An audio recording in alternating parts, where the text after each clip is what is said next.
Assalamualaikum warahmatullahi wabarakatuh. Perkenalkan, saya Reno Novendra dari kelompok 6. Saya di sini sebagai moderator. Sebelum mulai, izinkan saya memperkenalkan anggota kelompok kami. Ada Dino, Putih, dan saya sendiri.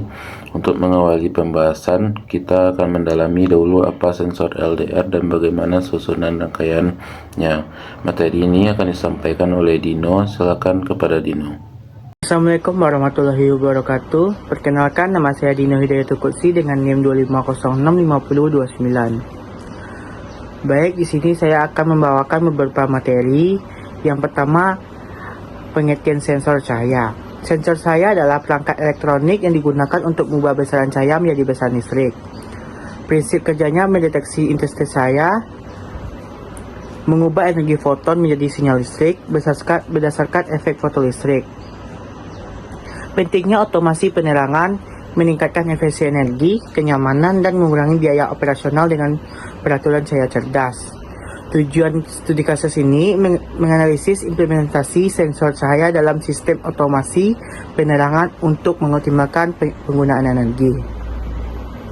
Materi selanjutnya adalah mengenal LDR, fungsi dan karakteristik. LDR adalah perangkat semikonduktor yang resistansinya berubah berdasarkan intensitas cahaya mengenainya. Prinsip kerja LDR adalah bekerja berdasarkan prinsip fotokonduktivitas, di mana foton cahaya meningkat konduktivitas material semikonduktor internal. Aplikasi umum LDR.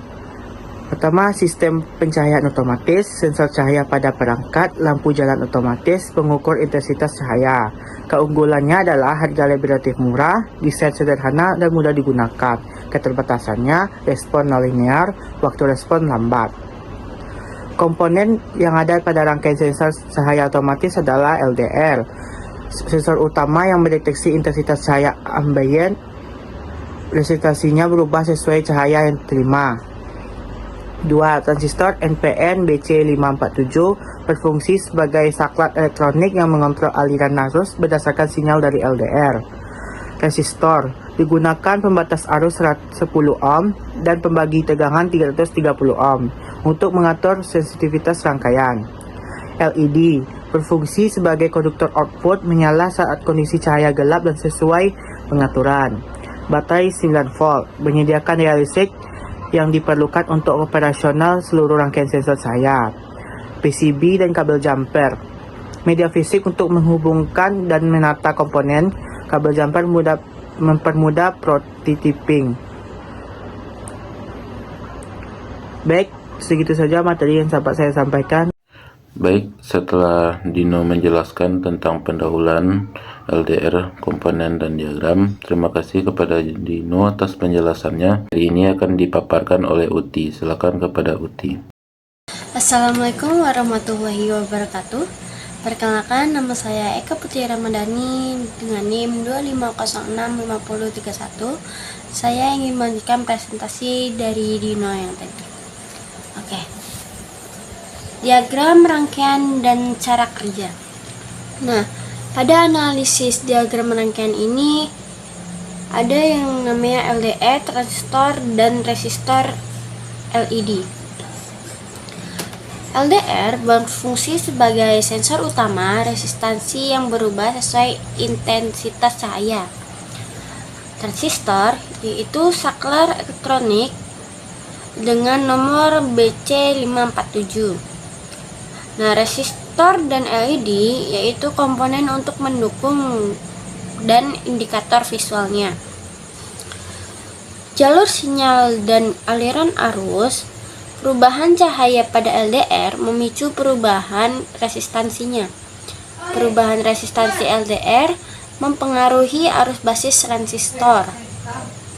Dan arus basis mengontrol arus kolektor emitor untuk menyalakan atau mematikan arus. Mekanisme deteksi LDR yaitu LDR adalah semikonduktor untuk fotosensitifnya. Resistansi LDR berbanding terbalik dengan intensitas cahaya. Cahaya yang kuat yaitu memiliki resistansi yang rendah, sedangkan cahaya redup memiliki resistansi yang tinggi. Transistor dan kontrol LED. Transistor berfungsi sebagai amplifier atau saklar elektronik dengan arus kecil di basis mengendalikan arus besar kolektor emitor untuk LED. Selanjutnya, ada prinsip kerja sensor cahaya otomatis tadi. Prinsip kerja secara umum, sensor cahaya itu mendeteksi intensitas cahaya. Perubahan yang ditangkap akan direspon oleh komponen elektronik yaitu transistor untuk mengendalikan fungsi lampu secara otomatis. Dalam kondisi terang, LED padam secara otomatis. Karena sensor mendeteksi cahaya yang cukup, transistor akan merespon dan mematikan lampu secara otomatis. Sedangkan kondisi gelap, LED akan secara otomatis menyala. Karena sensor tidak mendeteksi cahaya yang cukup, transistor akan merespon dan memicu lampu untuk menyalakan secara otomatis. Nah, hasil simulasi dan pengujian rangkaian, yaitu yang pertama, pada rangkaian fisik, membangun rangkaian fisik dengan kit elektronika. Yang kedua, yaitu mendesain sirkuit menggunakan editor skematik. Yang ketiga, yaitu memastikan koneksi yang benar antar komponennya. Yang kedua, yaitu prosedur pengujian sensor. Nah, setelah melakukan uji fungsional untuk berbagai sensor, suhu, cahaya, atau gas, sistem membaca dan menampilkan nilai sensor, kalibrasi sensor untuk memastikan akurasi, menerapkan protokol penguji spesifiknya.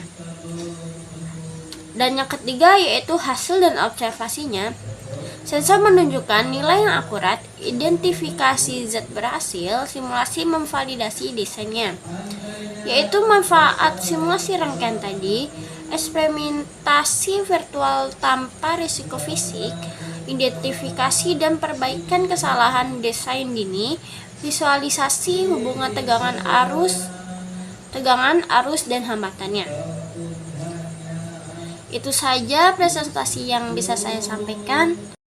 Baik, terima kasih kepada Uti. Sekarang saya akan menyambung materi mengenai bagaimana alat ini sangat berguna dalam kehidupan sehari-hari. Ada 5 poin utama aplikasi sensor LDR ini. Pertama, penerangan jalan otomatis. Sistem ini sangat ramah lingkungan karena lampu akan beradaptasi dengan cahaya sekitar sehingga lebih hemat energi dan awet. Kedua, sebagai sensor keamanan. LDR ini dikombinasikan dengan laser untuk mendeteksi perubahan gelap atau objek yang menghalangi cahaya sebagaimana alarm anti pencurian. Ketiga, pada lampu taman tenaga surya. Ini solusi praktis untuk halaman rumah tanpa harus repot menarik kabel listrik. Keempat, untuk lampu tidur otomatis yang memberikan kenyamanan optimal bagi pengguna.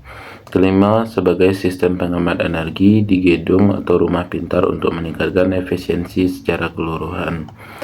Jadi sebagai kesimpulan, manfaat utama dari sensor berbasis LDR ini adalah biaya produksinya rendah namun fleksibel untuk berbagai aplikasi otomisasi.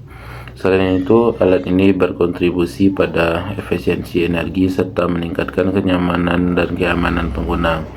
Kedepannya, sistem ini masih punya potensi pengembangan yang lebih besar serta integrasi dengan IoT dan AI, peningkatan akurasi sensor hingga penerapan pada infrastruktur kota pintar, yaitu Smart City. Sekian dari kelompok kami sangat terbuka untuk diskusi. Jadi bagi teman-teman yang memiliki pertanyaan, masukan atau saran, silakan disampaikan. Terima kasih. Assalamualaikum warahmatullahi wabarakatuh.